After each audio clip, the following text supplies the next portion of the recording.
Hey guys, what's going on? DJ FNA here. This is the Born Unbreakable podcast show with Coach Dez. I know it seems like every couple months we're changing format and the look and everything, but I think just me being a perfectionist, I want to make sure that we just give you guys the best experience. We've just kind of had a little. It's a trial and error. Yeah, definitely trial and error. We thought we were getting like more efficient, but then it wasn't happening. right. But one of the things that I did see or notice was that, of course, everybody has a podcast now, right? Yeah. Everybody has the mic and the stand. Yes. It's all looking alike. And I'm like, let's get away from that. Let's go wireless, you know? Right, and right. I hope to God that this sounds good right now. It's not crappy. We'll find But out shortly. We're making investments, getting really good audio and video for you guys. And yeah, I mean, for me, just being a producer of the Born Unbreakable, again, it's very important that I capture, right? Like the real Dez, you know what I mean? Because, you know, the people who have the opportunity to work with her face to face, it's a great experience, you know? So I really want to capture that. So that's why the production has to be really good. And at the same time, we also were talking about maybe not staying in the same room. Now, we had a podcast room, but it did feel like a closet. It was getting a little claustrophobic. And we had a lot of equipment that I had, and I was awesome. touching buttons and doing this and everything. I'm like, you know what? We got to just get to just talking, Simplify, you know, and definitely want to take this elsewhere. So we want to, you know, do some of these interviews in different settings. Other people that we want to interview, we want to go to their space. So it's kind of like changing it up and going, kind of being mobile. And, you know, hopefully we'll definitely do a lot of traveling, take this around the world. And this way the Born Unbreakable podcast show could be in a lot of places. So we want to be different. We're trying to be bold. That's what we're doing. So, I mean, for you being Coach Dez, I know for you, you're just like, I don't know, just say go and I'm going to talk. You know, Right, you know how to talk. You give advice. My job is to give them the experience. So hopefully we're getting close to perfection, Yeah. you know? I know a lot of people, it's funny because you see these people go viral or do these podcast shows and it's just like with the phone, no production value, just straight raw, and they get famous overnight. People just love it. But I think it is a lot of the character and the content, you know? But I mean, for this, I know I want to make sure that we give just a good value, good quality. As far as sound and the video, and also being able to get, I think the most important thing is being able to get more episodes out. Yeah. I think we're kind of falling short because we had our podcast show where we do everything at is also an event venue. So when there's an event, we got to break everything down. So it's like an hour to set up, an hour to break down. It's, you know, it's a mess. So here, hopefully this system that we do, I mean, and we're on all battery. Lighting, cameras, microphones is all battery powered wireless. So Yeah. hopefully we're not compromising the quality. But other than that, so, you know, very important. We are now on the road. We're on the road Yeah. to the release of the Born Unbreakable book. Yes. How are you feeling about it? I know we had a talk with your publisher. Yeah. He's just kind of like, Dez, we got to sell some books. Yeah. Go do now, it. Now it's not. Now for you, it's not all about the money. So explain, because I know there's a lot of people out there where it's like, oh, everybody comes out with the book, just like everybody comes with a podcast show. Is it a money grab? What are you looking to accomplish by releasing this book? Yeah. This book is very special and very unique because it's my first book, right? So I think one of the things for me is the confidence in my message and delivering it to the world. So it was my opportunity to get to a place of authenticity that I think it's funny. I've had to build up to this. This book was about, you know, aside from my credibility as a coach, which the podcast show has always been the basis of, I want people to know who I am as a person. Yeah. And so this book is a transition, really. Now, I have the privilege of seeing who you're working with and who you're helping. Yeah. And you have a couple clients right now that just are really loving the Coach Dez experience and what you're doing for them. Yeah. And I see that. So, and you, a lot of stuff that you, now that you have a book, do you feel like you have kind of like a blueprint when you're teaching people? Oh, so much. You know? Totally. So now that you've written it, you're putting that into action. Absolutely. Yeah. I refer to the book all the time. And so, I mean, the other piece of it, to extend the answer to your question, is it's a blueprint for A, serving the person that I once was, and B, helping people who are stuck in those types of situations that I was stuck in. So, I mean, and even though you're getting a call from your publisher going, we got to sell some damn books because I need to make some money. Yeah. That is, yes, publishers are there to make money. Yeah. But I think that's the reason why I'm touching on this is because we really, because I've seen you use this blueprint and actually help people. It's like, this needs to be out. Like if you had the answer to a lot of people's questions, I mean, you're the type of person that wants to get it out to them. Yeah. So this whole thing that we're doing, this promotion, this marketing, putting all this behind it is to help people. Right. For all the unbreakables out there. Unbreakable. So, I mean, now, I know a lot of people who have been listening to the podcast show, people who may be new. What is the whole Born Unbreakable? Born Unbreakable. Yeah, because we kind of have this we've had this conversation before where we go, you're like, but sometimes I am broken, or I have been broken, or I feel a little broken. Yeah. But then your brand is Unbreakable. Right. Is this something that you are unbreakable, or is this a level that you're trying to achieve? That's a good question. I've never been asked it that way. You know, Unbreakable it's really the notion that we can persevere. Unbreakable is a representation of our resiliency. Unbreakable is, even though you're beat to a pulp on the ground, you can heal and get back up. So Born Unbreakable is an aspiration that's achievable. And I feel that people can relate to it because we can look back at a moment in time, whether it was a relationship, a job, a misfortune, a trauma, where we've felt, like you use that word, broken. But if we get to the other side of that, we know that we're capable of it. And we just have to retrace our steps, right? To be able to have the ability to do it better and faster the next time some shit happens. When I hear Born Unbreakable, it kind of, being in the entertainment business, of course, I hear this a lot, is, you know, a lot of people have a dream to be like, you know, a singer, an artist, an actor, you know.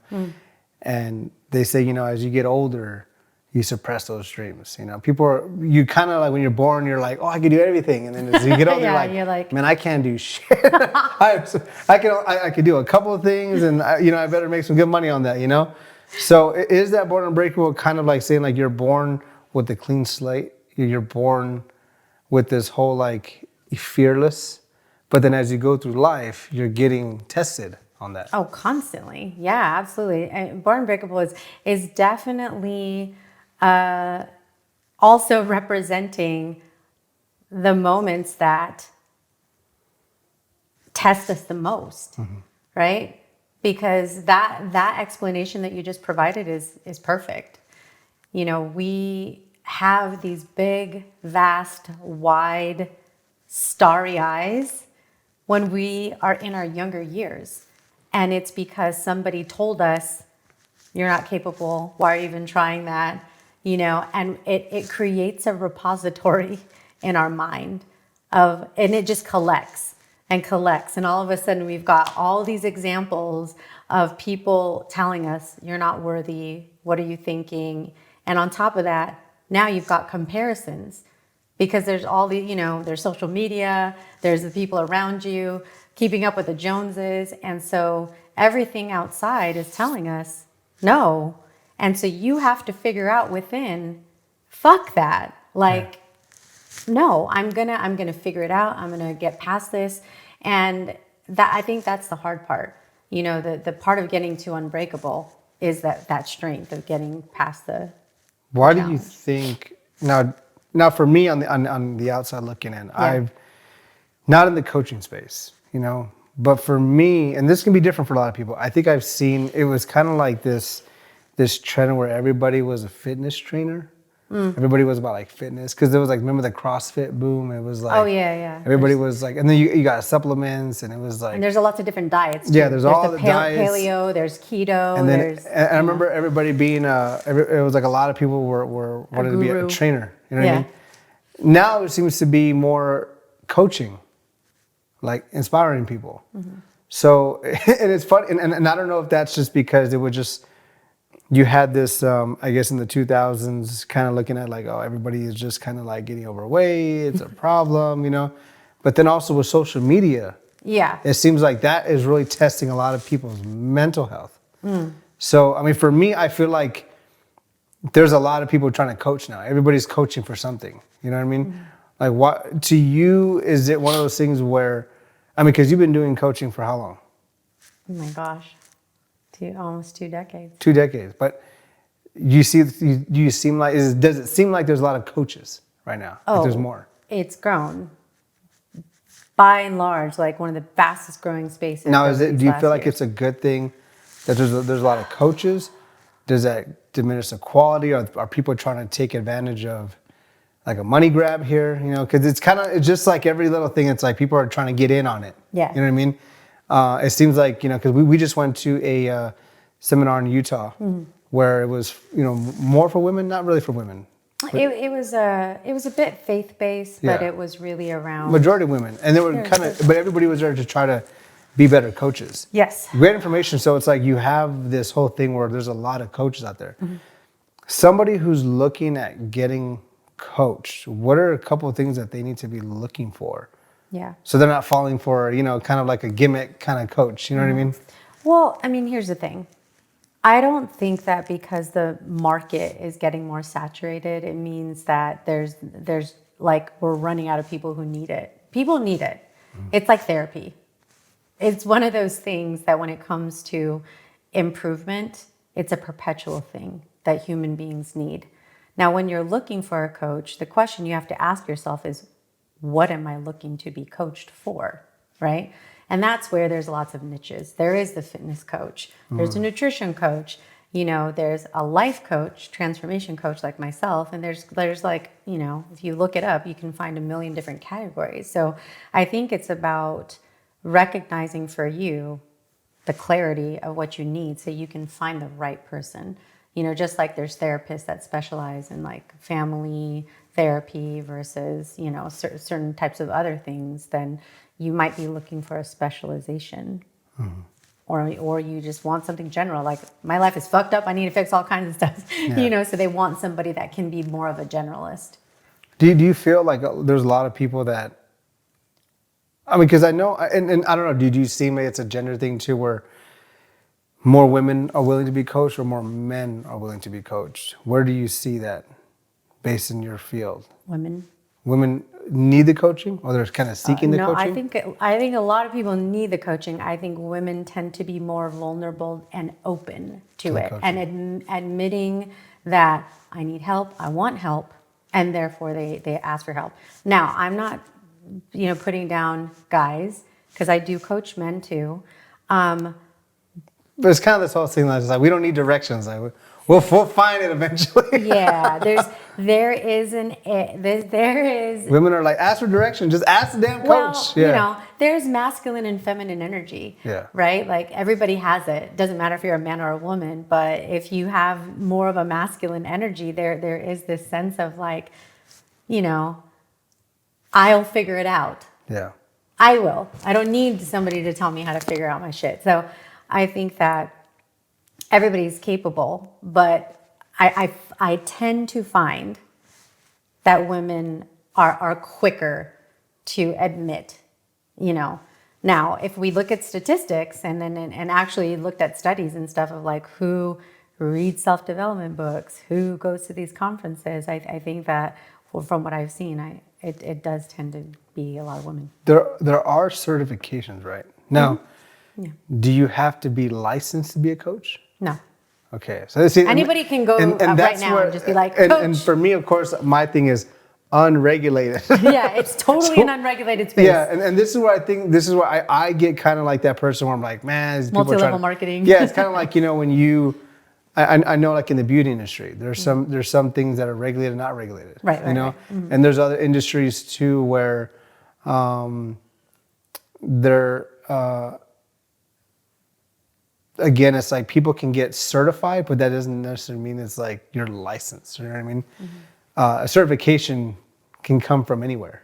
You know, you take somebody's class, they give you a certificate that says you did this little training, but you don't know the quality of the training. You know, so for coaching, I mean, is there anything that people can look for when they're trying to find a coach? Like, is there sort of credentials? So the gold standard of coaching is the International Coach Federation. It's worldwide, and you have to take a specific competency test on ethics and behaviors that exhibit you meet the qualities, characteristics of a coach. And so you have to take a test, and you have to recertify every couple of years. So you have to maintain clients and standards in order to hold that ICF title. And then that's why you'll notice after my name, it's PCC, because there are different levels within that credentialing system that you can hold, and you can only have those title distinctions if you've gone through. Now, there are coaches that are kind of infamous right now. So, and what I've seen, especially on social media, you know, you hear a lot of these people that go on some of these bigger podcasts. One of the most famous ones, for those of you that don't know, Andrew Tate, you know, we talk a lot about him, who kind of goes on and just kind of spews this, like, you know, very toxic masculinity. You know, it's like it's funny, it's weird because they say some truths so people go, oh yeah, and then they unload the toxic stuff. You know what I mean? I mean, how do you feel being a coach? I mean, seeing those type of people use those kind of tactics to kind of lure somebody. And now here's the thing, I'm not, you know, I wish I could mention the name, but I know right now here in Vegas, there's a guy who does this whole thing about coaching guys on how to be with women. It's like, if you want to be a guy with like all these beautiful girls and you want to, you know, have a social status and all this, and it's like, I can teach you.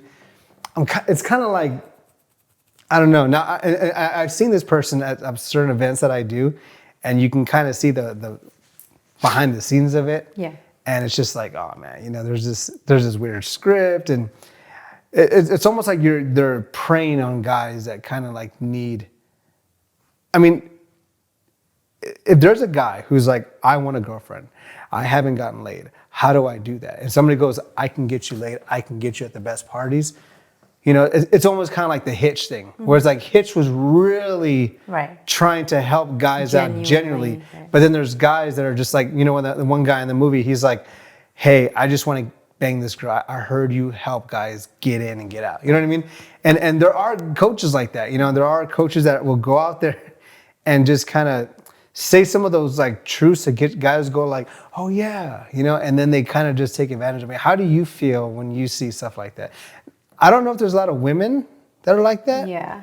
I mean, I think more on the political side is where you see a lot of that. Probably more. But I mean, on the coaching side, I mean, how do you feel when you see people like that kind of give these, either they pray or I mean, I could be wrong. It could be one of those things where if you really are a guy that's just trying to get laid, okay. Yeah. But do you think that helps society as a whole? Because as a coach, are you trying to not only help this individual, but are you helping this individual be positive in the community and society? Right. And this is where I think it's like, look. Hence the ethics. That's, you know what I mean? Yeah. That's why when you say ethics, I'm like. I don't know if that person would go through the ethics or if they would answer, you know, authentically to be able to pass that test. But my personal thoughts on people like that is that I think it's distasteful. I think it's distasteful to call yourself that and carry that kind of demeanor, that attitude. However, I will also say there's something out there for everybody. Yeah. There are people. I mean, they go viral though, man. There are people it seems like, but how do you as this person who's really genuine, really trying to help people, it seems like you kind of get overshadowed. by people who are Yes. like, it's like, here you are. It's like, Yeah. Coach Dez, I'm trying to get you to transform your life, be a better person.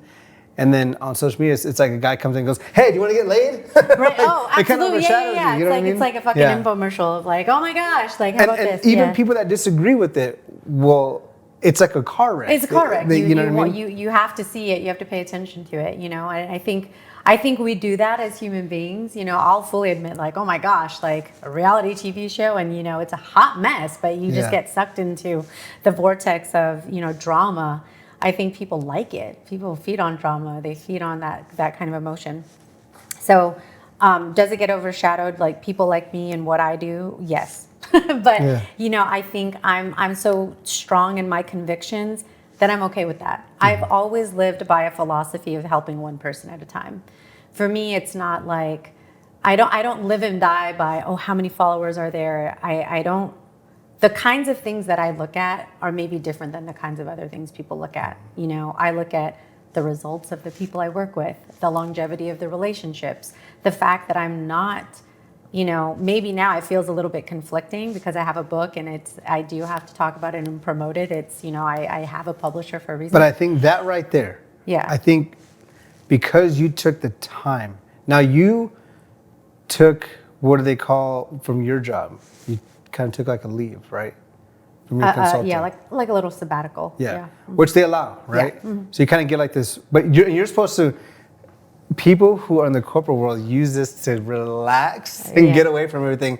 But you go and take this intensive book training to get this book out. Right. You invested time and money into this. Mm-hmm. You put in a lot of the work, a lot of the hard work, outlining it out, making sure this is really good. And now that you have a book, I feel like that's something that, whereas a lot of people that are trying to coach, it seems like they're trying to just come out. Because I see this, there are a lot of coaches out there that are, I'm like a parental coach, and I'm this, and it's like, you're just trying to give advice that you think, but has it even worked? I don't know. I think now when you write a book, it does kind of help your credibility now. Mm-hmm. To say, hey, I've thought this through. This is some of the things that I've been through. Mm-hmm. You've been a coach in the corporate world for 20 years. And now, you've helped these multi-billion-dollar companies, and now you're helping individuals. Mm-hmm. So it's kind of like getting that, like, if your kid wants to play basketball, are you going to go and get the volunteer coach at the Y, or are you going to get an NBA player, ex-NBA player? Yeah. So I think for you, I think this book came at a really good time because I think it gives you that, like, hey, I am professional. Maybe in the coaching world, like you say, the standard, would you say having a book kind of puts you in that pro or minor league kind of? You know what I mean? Right. Yeah. No, I do. And maybe we could say minor league. You know what I mean? Yeah. I mean, this right here, you're seeing Dez in the discomfort of, like, the things that I'm not. It's not innate in me to, like, talk about myself in a narcissistic kind of way, and But like, and it's hard because it's unfortunate because the people. Take for instance, I mean, I've been a DJ for over 20 years. Yeah. Okay, I've always been that guy. It's like I'm just about making people have a good time. We're like, but at a certain point, it's like, bro, you got to make money. You have to kind of show people, thing. You have to tell people, I am the best DJ out there. You know what I mean? I'm one of the best DJs out there. It was so hard for me to do that. But as I started posting more, you can kind of see, and now it's like, I feel happy that I'm able to give this quality experience to people. And you have earned the confidence because you have the experience. So you can I think do that. For you, it's, there's all these people who are kind of like not doing a good job, and it's like, how do we get somebody who's quality out there? So it's like, write a book, and now, because I've seen you help people and go, man, there's people out there, like, if they just had this, Yeah. So for a lot of you out there who follow Dez and who are Born Unbreakable fans, you're going to be seeing a lot of Dez. So we want to make sure that people can know you through, the social media and the platforms and the podcast show. Yeah. Get ready to be vulnerable. We're going to make you cry, make you laugh.